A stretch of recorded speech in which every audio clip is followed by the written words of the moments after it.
Okay, so I exported databases, I exported patterns and some PDFs onto a flash drive.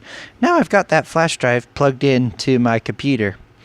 And I'm going to come over here to my computer to bring them into Quilt Manager. Now, it's important that you did a safe eject of your USB flash drive from the tablet. It's not always necessary. You can get away with just pulling it out. That kind of stuff is covered in a video called Basic Android and Windows Usage that you'll find that there. So the first part of this video, you saw me exporting a bunch of stuff from my tablet. And now I'm coming over here to my computer with Quilt Manager. But first I want to gather up all the files from my flash drive that I worked on earlier. So I'm going to open up my folder. And let's jump on my flash drive. Now I've got quite a bit of folders on here, so I got to kind of sort through here. Okay, there's one of the databases that I created earlier. It's the Tanner.db. I'm going to copy that onto my desktop, onto my computer, so I can have that. And then there's my pattern exports. So there's a couple of my patterns that I've exported. You remember that I exported some patterns. So I'm going to select some of those. Actually, I'll just take a couple of them. Let's pull them in. So there's a couple patterns. Maybe I'll just grab, let's get rid of some. I'm just going to use the one. It's a .qcc file. If I hover my mouse on it, it will give me more information about that file. So I've got a database. I've got those. PDFs, they're really easy. I've already pulled off a PDF from earlier, but I'll pull one off again. I exported a PDF here. I'll bring that over too. So, okay, now I've got some of these. I have some more file types of different patterns that I have on my computer. Let me hurry and grab those so I can show you. I'm going to grab a QMA, a QLI, and a DXF so we can have different types of files so that you can see different ones. Okay, so here I have a .DXF, here I have a .QLI, and here I have a .QMA. We're going to move the camera closer to the computer so you can see these next steps.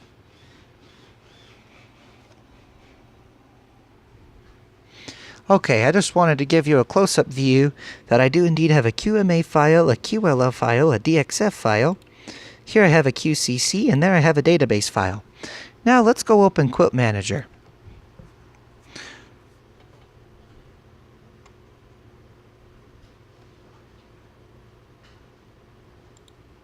There's my Quilt Manager. In fact, I'm going to pin that to my start screen over here so that I can have it quickly. Okay, let's open up Quilt Manager. Now the first thing you have to do in Quilt Manager before you can do anything is to create a new document. You can just let it default to the 75 pixels by 900 pixels. That's a fairly good size. When you export patterns, if you don't like them, you can come back in here and adjust it as necessary. Now, if you need help installing Quilt Manager, please see the video about how to install Quilt Manager. Okay, let's push OK. So now I have all my pixel screen set up. Now it's time to bring in something. So I've got this is a JPEG file that I have. That's a PDF. I won't be using that. The reason my PDF shows Google Chrome there is because I've assigned PDFs to be opened by Google Chrome, which that kind of stuff will be covered in the basic Windows and Android usage video if you want to learn how to do that. Most people will see an Adobe sign for Adobe Viewer on their PDFs. Here I have two options. This folder, if I hover my mouse on it, it should tell me more information of what that button does. So let me click on this. Now that it's highlighted, okay, this opens a Quilt Manager file. A Quilt Manager file is a QMA file. Notice down here, if I click on narrow my search of what I'm looking for, it's only looking for QMA files, only. So I can see the map up here across the top of where it's looking so far. This computer, my D drive, my programs, my Quilt Manager. I have two hard drives in my computer. I'm going to go back to desktop up here. and I only have one QMA file on my desktop. Now let's just verify that. I'm going to go to my real desktop. Let's cancel. It noticed two folders. It noticed these two folders, and it also noticed my QMA file here, but it didn't see any of this because it wasn't looking for that, nor did it see my recycle bin because it was not looking for that either. So I'm going to say open again. And it's only noticing those two folders. It shows you those folders because it thinks there might be a QMA file inside one of those folders. That's why it lets you go into them. But then it only shows us folders, you can see, but not individual files because it's looking for a QMA file. So if I say open, it'll pull in a QMA file.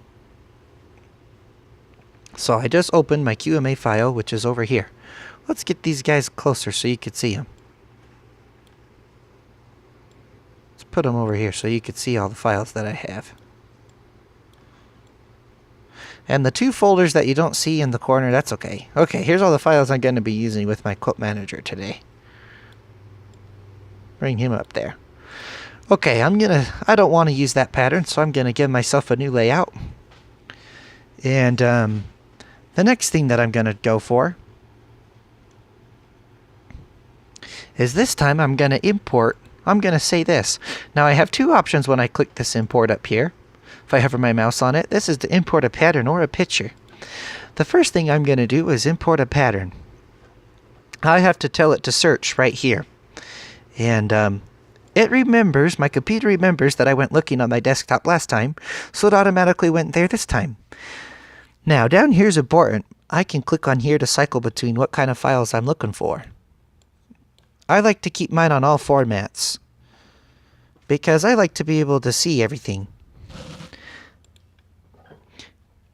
So I can put in one of my patterns. Notice that this does not find the QMA file.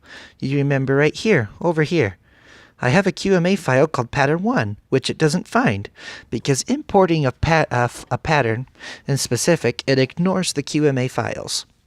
So it's only looking for QCCs, QLIs, or DXFs. So I'm going to choose pattern. I'm going to choose the teddy bears DXF.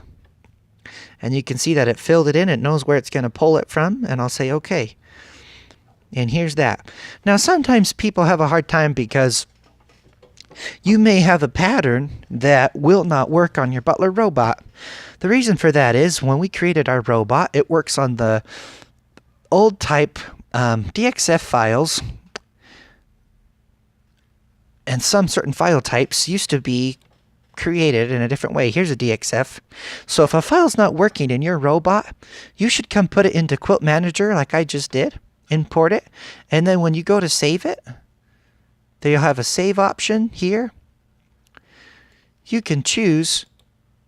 The save will automatically assign it as a QMA file. You can name it what you want. Just make sure you it will save it as a QMA file. Then you could take that pattern to your Butler and it will probably work. So if you hit this save button, it saves it as a QMA. If you hit the export and save as pattern, you could save it as a QCC or a DXF if you want to. So Quilt Manager, you can also convert the type of a file. This was a DXF if you can remember. And perhaps this is a file that was not working on my tablet with my Butler. So I put it into Quilt Manager, and then I'm going to go save it as a QMA. I could also alternatively save it as either a QMA, I could save it as a QCC or a DXF. I could choose one of these if I want. And then I can name it, let's double click again, wipe that out, and I could name it whatever I want. I'll name it 123. And then I could hit save. And this is telling you where it's going, so pay attention to where it's being saved. I want it on my desktop. 123 QCC. Since it's going to be a QCC type, my computer shows me the QCC file that I already have. So I'll just hit save. And it's off camera, you can't see it, so I'm going to pull it in where you can.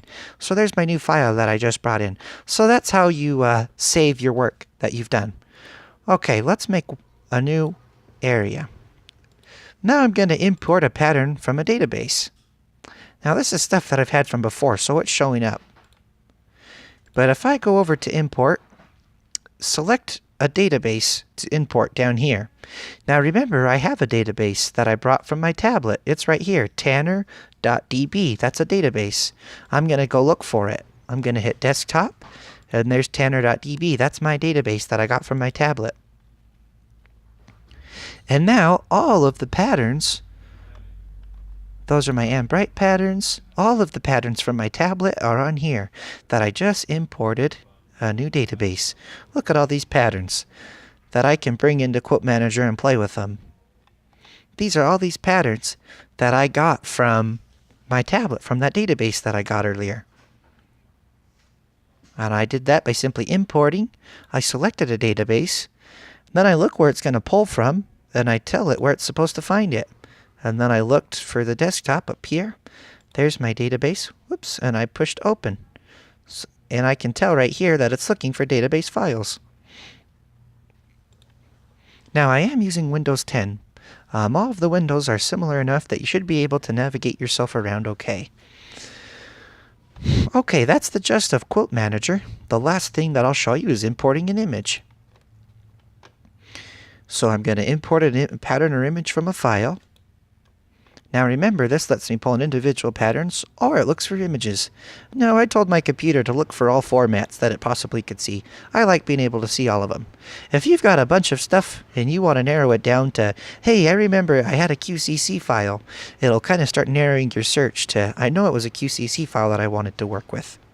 Or maybe you had a bunch of patterns you wanted to fix that were DXF or QLIs that were not working on your, that would not work on your butler. So you came to look for those pesky patterns that wouldn't work. I can narrow it down to the DXF, my teddy bear, that doesn't want to work on my butler, so I can go fix him and then save him as a different type. I saved him as 123 as a QCC, my bear. Okay, I'm going to pull in a JPEG image. We'll give it a second to find it. Now the cool thing about bringing in a JPEG image, I recommend using black and white, as now you can use the tools to trace it out and create yourself a pattern. And then when you're ready, go up here and save it as whatever you want, as a QMA file. So thanks for watching this Quilt Manager video. I hope it's been helpful.